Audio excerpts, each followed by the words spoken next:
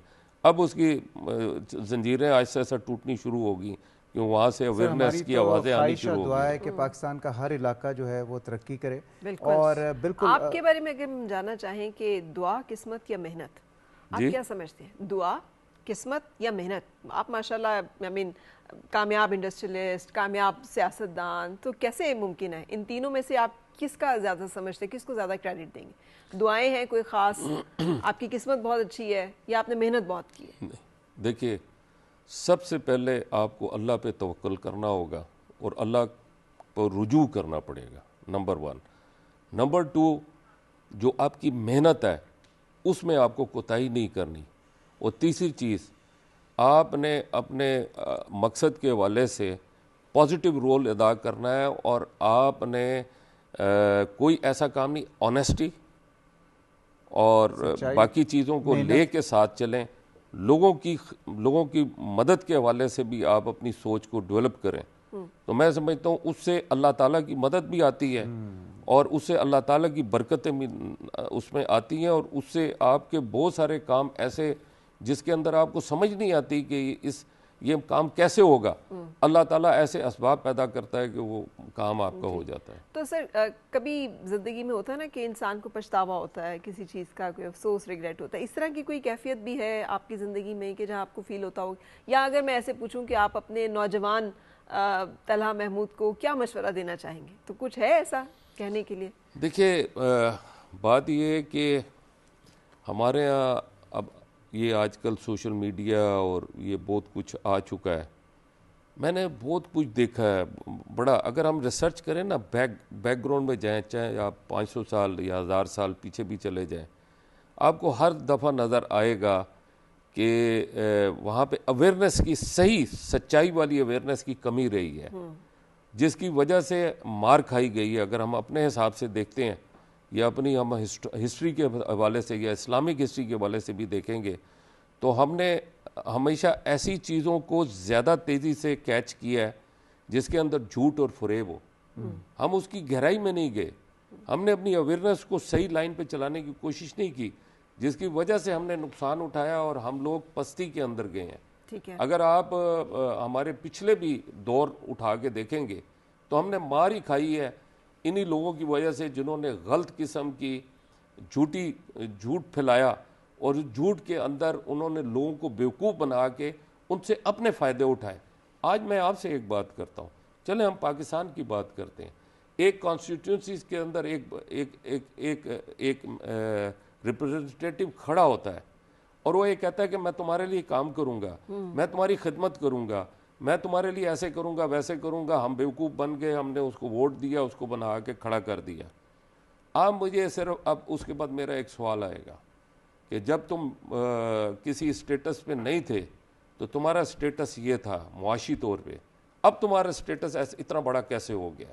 اس کا سوال کون کرے گا؟ عوام کو کرنا چاہیے نا کہ تمہارے پاس یہ تو اتنی بڑی تمہاری، جب تم اس اسٹیٹس پہ نہیں تھے تو تم ایک چھوٹی سی دکان چلاتے تھے یا ایک چھوٹا سا کاروبار کرتے تھے، چلے ایک کسائی کی دکان تھی سوات میں، آج آپ کے پاس اتنے بڑا اسٹیٹس کیسے آ گیا ہے؟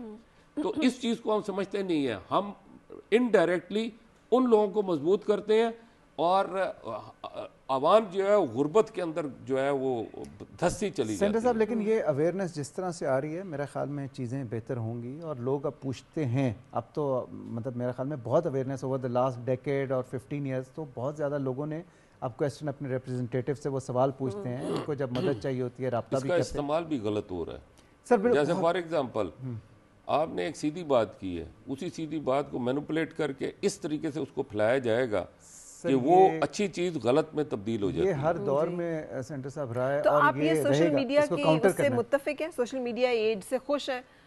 جتنی ریلز چل رہی ہوتی ہیں ساری صاحب کے باتوں سے لگ رہا ہے میں سوشل میڈیا کے حوالے سے میں سمجھتا ہوں کہ اس سے دونوں سیکٹرز دیکھا جا سکتا ہے. اچھی بھی اویئرنیس ہے اور اس کے ساتھ اس کا غلط استعمال بھی ہوا ہے. میں یہ نہیں کہتا کہ یہ اچھی چیز نہیں ہے، یہ اچھی چیز ہے، لیکن اس کا غلط استعمال بڑی ہیوی طریقے کے ساتھ ہوا ہے. بالکل ہوا اور ڈیفرنٹ دور میں ہوا. ڈاکٹر صاحب سے ایک سوال پوچھنا چاہوں گا. ڈاکٹر صاحب یہ بتائیے اسٹیم سیل جو ٹریٹمنٹ ہے یہ کتنی ایکسپینسو ہوتی ہے؟ ابھی تک تو ہم نے اس کے فوائد کی بات کی ہے، لیکن ذرا یہ بھی بتا دیں کہ جیب پہ کتنی بھاری ہے تاکہ کوئی اگر عام آدمی کرانا چاہے کیا وہ سوچ سکتا ہے؟ اور یہ بھی بتا دیجیے گا اسٹیم سیل ہوتے کیا ہیں، کہاں سے آئیں گے؟ پہلے یہاں سے سٹارٹ کر لیتے ہیں. بالکل بیسک سے سٹارٹ کریں. اسٹیم سیلز ہماری باڈی کا بلڈنگ بلاک ہے. جب ماں کے پیٹ میں بچہ پیدا ہوتا ہے تو وہ ایک سیل ہوتا ہے، that cell is stem cell. وہ ماسٹر سیل ہے اور اس سے تمام سیلز باقی بنتے ہیں. جب پیدائش ہو جاتی ہے تو پھر اللہ تعالیٰ نے قدرتی ہر آرگن کے اپنے اسٹیم سیلز رکھے ہیں. ان کا کام ہے کہ جب بھی کوئی بیماری ہو یا چوٹ لگے تو یہ ایکٹیویٹ ہوتے ہیں اور اس جگہ کو نارمل کرنے کی کوشش کرتے ہیں. بٹ وین وی ایج یا خاص کچھ بیماریاں ہیں جس میں آپ کے اپنے اسٹیم سیل صحیح کام نہیں کر رہے، تو ہمارا کام یہ ہے اسٹیم سیل فزیشنز کہ وہ ایسے ایریاز جہاں پہ اسٹیم سیلز کی مقدار ساری زندگی بہت اچھی رہتی ہے، جیسے بون میرو ہے، آپ کا ایڈیپوس ٹیشو ہے، امبیکل کارڈ ہے، اس کے علاوہ کافی جگہیں ہیں جہاں سے ہم اسٹیم سیلز کو لے کے ہارویسٹ کر کے ان کو پروسیس کر کے اور اس جگہ پہ انجیکٹ کر دیتے ہیں جہاں پہ بیماری ہے. گھٹنے کے درد ہے تو گھٹنے میں لگا دیا، دل کا ہے تو ہم اپنے سیل ہوتے ہیں، اپنی سیلز جی اپنی گرافٹنگ. اس کو بیسکلی اگر ٹیکنیکل جائیں تو اٹس اے ٹرانسپلانٹ کہ آپ نے ایک جگہ سے لے کے دوسری جگہ پہ لگایا ہوا، لیکن it's a form of therapy کہ ہم نے اس کو جو ہے نا وہاں پہ لگایا. اب آ جاتے ہیں اس کی کاسٹ کی طرف. جی تو مختلف بیماریوں میں کس سٹیج کے اوپر آئے ہیں. گھٹنے کی بیماری ہم نے جو اپنے سینٹر پہ انسٹیٹیوٹ آف ریجنریٹو میڈیسن پہ ابھی تک سب سے زیادہ گھٹنے کے مریضوں کو ٹریٹ کیا ہے. اوکے. گھٹنے کا درد it is the most common disease of the elderly. یعنی یقیناً آپ کسی نہ کسی کو جانتے ہوں گے جو کہ گھٹنے کے مرض میں مبتلا ہے. تو اس کا جنرلی جب لاسٹ اسٹیج ریزورٹ یہ ہے کہ وہ کی نی ریپلیسمنٹ کی جاتی ہے. میں نے تھوڑا سا ریسرچ کی کہ نی ریپلیسمنٹ کی کیا کاسٹ ہے، تو اراؤنڈ 1 ملین پر نی کاسٹ آتی ہے. تو تقریباً دونوں گھٹنے اگر تبدیل کروانے تو اس میں تقریباً آپ کی کاسٹ جو ہے وہ 20 لاکھ روپے کے قریب اگر دونوں گھٹنے آپ نے. اور یہ سرجری ہے. ہم جو اسٹیم سیلز کر رہے ہیں وہ ایک انجیکشن کے ذریعے کر رہے ہیں اور اس میں یہ وہ انجیکشن نہیں ہے جو ہائلورونک ایسڈ کے لگاتے ہیں، یہ وہ سے فرق ہے. جی یہ کمپلیٹلی ڈفرنٹ ہے کیونکہ لوگ مکس نہ کر جائیں نا وہ انجیکشنز. Very important. جی بہت اچھا آپ نے بتایا کہ ہائلورونک ایسڈ انجیکشن از اے گریس جو کہ آپ کی جو فرکشن کو کم کرتی ہے، لیکن وہ ٹیمپریری فکس ہے کہ آپ کچھ عرصے تک وہ گریس آپ کے گھٹنے میں رہے گی اور اتنے دیر تک آپ کو تقریباً 2 سے 3 ماہ تک آپ کو پین میں ریلیف دے دے گی. لیکن اسٹیم سیلز جو ہے جب انجیکٹ کریں گے تو وہاں جا کے کارٹلیج کو ریجنریٹ کریں گے. جو بیماری ہے آپ کی جس کی وجہ سے آپ کو پین ہو رہی ہے تو وہ جب واپس آئے گا تو آپ کی پین ختم ہوگی، آپ کی موومنٹ بہتر ہوگی اور وہ دن بدن بہتر ہوتا جائے گا. پھر ایک کاسٹ پہ واپس آ جاتے ہیں تو اس کی تقریباً جو کاسٹ ہے 4.5 سے 5 لاکھ روپے. تو 1/4 آپ کہہ لیں کہ جو کاسٹ آف دا نی ریپلیسمنٹ سے 1/4 پہ اور پرماننٹ علاج سے تو پتہ چل جاتا نا کہ گھٹنا بدلا گیا. جی جی جی بالکل اب تو مسئلہ ہے. اس کا کیا گارنٹی وارنٹی ہے؟ کیونکہ وہ 4-5 لاکھ روپے جو لگائے گا وہ پوچھے گا کتنا ٹھیک ہو جاؤں گا, میں دوڑنے لگی ہوں. یہ جو یہ سوال ہے نا یہ بڑا کامنلی ہم سے کیا جاتا ہے, اور میں ہر کسی کو بتاتا ہوں ایبسلیوٹلی, میں ہر کسی کو بتاتا ہوں کہ guarantee is not a medical word, it is a marketing word. تو ہم بات کرتے ہیں میڈیسن کے اندر, ایون نی ریپلیسمنٹ کے اندر بھی, کہ اگر ہم نے 100 مریضوں کو ٹریٹ کیا تو اس میں سے کتنے % کا پین ٹھیک ہو گیا اور کتنے % کا نہیں ہوا. تو اسی طریقے سے کس سٹیج کے اوپر ہمارے پاس آئیں, بالکل 100%, نہ نی ریپلیسمنٹ کے 100% ریزلٹس ہیں, نہ کوئی ایسی میڈیکل ٹریٹمنٹ ہے جس کے 100% ریزلٹس ہیں, لیکن ہمارے میجورٹی آف دا پیشنٹس جو کرواتے ہیں یہ بہت آسان کام ہے. آپ سمجھیں it's an out patient procedure, ہم نے کوئی بے ہوشی نہیں دینی, کوئی سرجری نہیں کرنی, اور اس سے کوئی سائڈ افیکٹ نہیں ہے. ہم نے مریض کے اپنے سیلز لے کے ان کو پروسیس کر کے اور ان کے گھٹنے کے اندر ایک انجیکشن کی طرح لگا دینا, اور اس کے بعد تقریباً 2 سے 3 ماہ کے اندر ان کا کارٹلیج ری گرو ہونا شروع ہو جائے گا. لیکن اس کے ساتھ جو بہت ضروری چیز ہے جس کے پہلے میں بات کر رہا تھا, کہ ان کو لائف اسٹائل ماڈیفائی کرنا پڑے گا. اگر وہ نہیں کریں گے, D generative process on going ہے, ہمارا ہر وقت چل رہا ہے, ہم نے اپنی باڈی کو ریجنریٹو موڈ میں ڈالنا ہے. اس کے لیے ہمیں کیا کرنا پڑے گا کہ ہمیں اپنی خوراک ٹھیک کرنی پڑے گی. یہ جو بیماری ہے زیادہ اس کا ریلیشن خوراک سے ہے. یو ول بی سرپرائزڈ کہ آئٹس جو ہے نا, کہ ہمارے جو ہم ایبزارب کر رہے ہیں وہ جا کے ہمارے گھٹنوں کے اندر انفلیمیشن کر رہا ہے, جس کی وجہ سے ہمیں یہ پرابلم ہو رہی ہے. تو اگر ہم نے جو پرابلم کر رہا ہے اس کو ٹھیک نہ کیا تو ریزلٹس لانگ لاسٹنگ نہیں ہوں گے. لیکن اگر ہم نے اس کو ٹھیک کر لیا تو ہمارے ایسے بھی مریض ہیں وہ کیسے ٹھیک کریں, مطلب خوراک میں کیا ٹھیک کریں. اچھا, اس کے بعد پھر اگین اٹس ناٹ ایک بندے پہ نہیں ہے, تو ہمارے جو پورا ڈپارٹمنٹ ہے وہ ان سے بات کریں. لیکن موٹا موٹا میں بتاتا ہوں, بڑا آسان رول آف تھم ہے, جو چیز انسان نے بنائی وہ آپ کے لیے ٹھیک نہیں ہے, جو اللہ تعالیٰ نے بنائی جو قدرتی ہے, جو نیچرل ہے, وہ آپ کے لیے بالکل ٹھیک ہے. تو وہ اگر آپ نیچرل کی طرف آ جائیں, ہربل کی طرف آ جائیں, تو وہ آپ کے لیے آرگینک ہو تو it is good for you. ٹھیک ہے, جو بھی اللہ تعالیٰ نے بنائی ہوئی ہے وہ سب چیزیں کھائیں, پائے بھی کھائیں, نہاری بھی کھائیں, مکھن بھی کھائیں, کڑھائی بھی کھائیں. اور پھر اس کا ڈاکٹر صاحب پہ چلے جائیں, پھر ڈاکٹر صاحب وہ بھی تو اللہ نے ہی بنایا ہے نا. بالکل صحیح.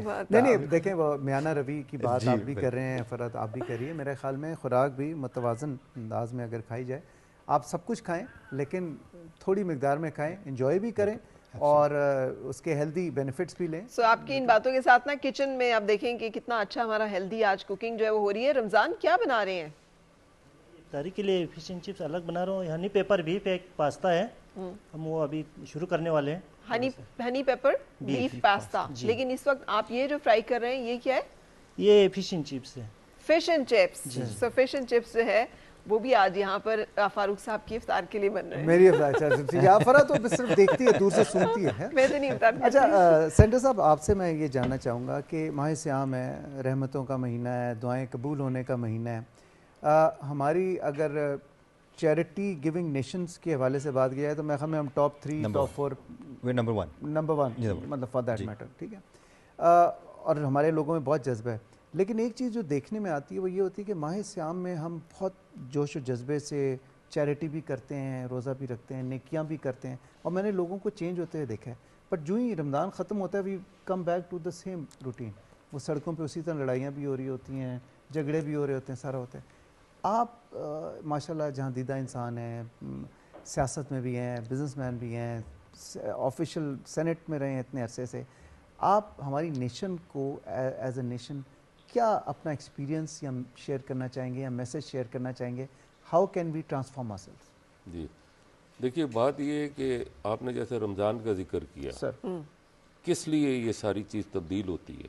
ایک ماحول تبدیل ہو جاتا ہے, ایک پورا ایک سینیریو ہمارے پورے معاشرے, ہمارے علاقے میں جہاں بھی مسلمان اور زیادہ تر, تو وہ ایک ماحول تبدیل ہو جاتا ہے. اسی طرح جیسے تبلیغی جماعت, آپ اگر فار ایگزامپل ادر دین رمضان بھی تبلیغی جماعت کے ساتھ کہیں جائے تو وہ ایک ماحول میں رکھتے ہیں, اس ماحول میں انسان جو ہے تبدیل ہو, اس کے اندر تبدیلی آتی ہے. اسی طرح اگر آپ چلے جاتے ہیں مکہ مکرمہ اور مدینہ منورہ تو آپ کا ایک دم ماحول اس میں ایبزارب ہو جاتے ہیں, آپ اس انوائرمنٹ میں آ جاتے ہیں, تو آپ کا ذہن جو ہے اس کو ایکسیپٹ کرتا ہے. دیکھیں ہمارے پیرامیٹر بہت اعلیٰ ترین ہیں, بہت ہی عرفہ ہیں کہ ہم نے ایمانداری کے ساتھ کام کرنا ہے, ہم نے سچائی کے ساتھ کام کرنا ہے, ہم نے لوگوں کی مدد کرنی ہے, ہم نے مثبت سوچ رکھ کے آگے بڑھنا ہے. ایکچولی ہوتا کیا ہے کہ یہ ذرا کام مشکل ہے, اس کو ہم کہتے ہیں لانگ ٹرم, اور ایک چیز ہوتی ہے جو شارٹ ٹرم.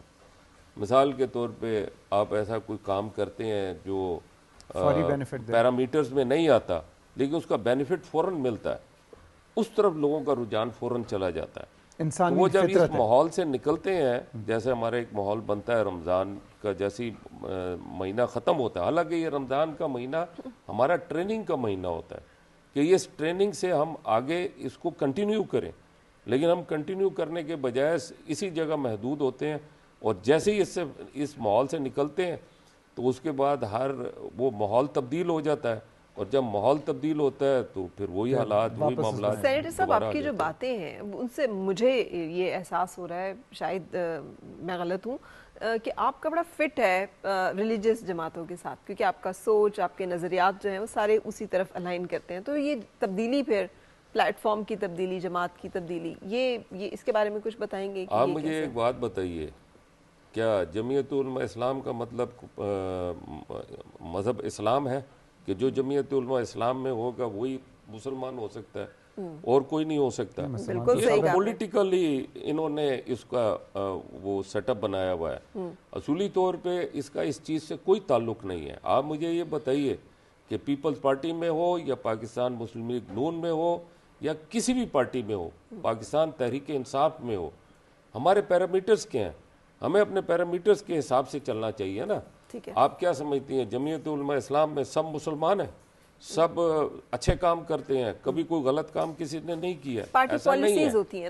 دیکھیں یہ پریزنٹیشن بنائی ہے, پریزنٹیشن بنائی ہے, یعنی ہے کہ جمعیت علماء اسلام میں بھی بہت اچھے اچھے اور اعلیٰ ترین قسم کے لوگ ہیں, اور بڑے نیک اور بڑے بزرگ لوگ اور بڑے پیرامیٹر میں رہنے والے لوگ بھی ہیں, لیکن اس کے ساتھ نیگیٹو ٹائپ کے بھی لوگ, ہر پارٹی میں, ہر معاشرے میں, دوسری پارٹی میں اس میں بھی ہے. اس لیے یہ کوئی پارٹی وارٹی کا اس سے کوئی تعلق نہیں. یہ انسان کا اپنے ول اور اپنا حساب ہونا چاہیے کہ وہ اپنے کس حساب سے لیکن سر آپ ان سیاستدانوں میں سے ہیں جو یقین رکھتے ہیں کہ آپ ان سیاستدانوں میں سے ہیں جو یقین رکھتے ہیں کہ پارٹی پالیسی یا اس کے ساتھ چلنا ہوتا ہے یا اس کے مطابق چلنا پڑتا ہے, یا نہیں آپ سمجھتے ہیں نہیں جو میں میرا خیال ہے پرنسپلز جو ہیں وہ سب سے پہلے ہیں. صحیح, پرنسپلز جو ہیں وہ اس کو فالو کرنا چاہیے. ٹھیک ہے, اور میں شکر گزار ہوں ہمارے پیپلز پارٹی کی اعلیٰ قیادت کا کہ انہوں نے مجھے بہت زیادہ ایج دیا ہے کہ میں اپنے اصولوں کے حساب سے چلتا ہوں, اور اس میں مجھے ان کی طرف سے سپورٹ ہوتی ہے. اور میں آپ کو بتاؤں اس میں بڑے اچھے اچھے لوگ ہیں. اس میں ہمارے خیبر پختونخوا کے ہیں محمد علی باچا صاحب, تھارو جنٹل مین, اور بہت سارے لوگوں کے میں نام لے سکتا ہوں, تھارو جنٹل مین لوگ ہیں. اس کا یہ مطلب نہیں ہے کہ پیپل پارٹی میں بیٹھے ہیں تو وہاں پہ, ہاں یہ ہو سکتا ہے کہ کچھ تعداد میں فرق ہو. ایک پارٹی ہے جس میں پازیٹیو قسم کی تعداد زیادہ ہے, ایک منشور ہوتا ہے نا پارٹی کا. فرا وہ جو کہنا چاہ رہے ہیں سینٹر صاحب, یہ کہنا چاہ رہے ہیں کہ ہر معاشرے میں ہر جگہ پہ اچھے لوگ بھی ہوتے ہیں اور کچھ کم اچھے لوگ بھی ہوتے ہیں, ٹھیک ہے, اور ہر جگہ پہ ڈاکٹرز میں, اسکولز میں, یونیورسٹیز میں, سوسائٹی میں, سیاست میں, ڈیفینیٹلی, لیکن وہ جو ایک جماعت ہوتی ہے وہ پھر اس کا ایک الائنمنٹ اس کی ہوتی ہے. بالکل, اور وہاں پہ رہ کے بھی سینٹر صاحب یہ کہنا چاہ رہے ہیں کہ اگر آپ اپنے پرنسپلز پہ ہم کرنا چاہیں تو ہم کر سکتے ہیں, اور میرے خیال میں آپ نے اصولوں کی سیاست, مجھے ان کی طرف سے پوری سپورٹ ہے اس حوالے سے. زبردست زبردست. ڈاکٹر صاحب آپ کا تو سیاست سے کوئی دلچسپی یا کوئی نہیں؟ میں بھی سیکھ رہا ہوں. آنا چاہتے ہیں آپ سیاست؟ بالکل نہیں, بالکل نہیں, ٹائم نہیں بچتا. ڈاکٹر صاحب what not to do, اگر ہم نے لمبی عمر پانی ہے تو ہمیں کیا نہیں کرنا؟ صحت مند لمبی عمر گزارنی ہے تو کیا کیا کچھ نہیں کرنا؟ دیکھیں probably it starts with your mindset. ہاں, آپ نے کہا کیا نہیں کرنا, تو اگر میں ایک آپ کو وہ بتا دیتا ہوں کہ کیا نہیں کرنا ہے, کہ سٹریس نہیں لینی. طریقہ جو ہے نا وہ آف کورس, اب اس کا طریقہ بتا دیں تو دنیا کا سب سے مشکل کام. دیکھیں طریقہ جو ہے نا اس کا سب سے جو میرے لیے نا, I'll tell you about myself, کہ جتنا آپ کا ایمان پختہ ہے نا, جتنا آپ اللہ تعالیٰ کے ساتھ آپ کا کلوز ریلیشن شپ ہے, وہ آپ کو اس سے زیادہ اسٹریس ریلیور کوئی نہیں ہے. کوئی ایسی میڈیکیشن نہیں بنی, کوئی ایسی تھیراپی نہیں بنی. تو آف کورس ہر کسی کو اسٹریس ہوتا ہے, ہمیں بھی اسٹریس ہوتا ہے. تو اب اس کا طریقہ یہی ہے کہ آپ جو ہے نا وہ, اگر آپ کا ایمان پختہ ہے, آپ اللہ تعالیٰ سے رجوع کر سکتے ہیں. اچھا ڈاکٹر صاحب, آپ نے سب چیزوں کے بارے میں بات کی, لیکن جینز کی وہ اس کے حوالے سے بات نہیں کی. اب یہ کیا چیز ہے جینیٹک, اسے ماڈیفیکیشن کہیں گے, کیا کہیں گے؟ Again it's called gene therapy. Gene therapy. اب کچھ ایسی بیماریاں ہیں جس میں کہ آپ کے اسٹیم سیلز ہی ان میں بھی بیماری ہے. میں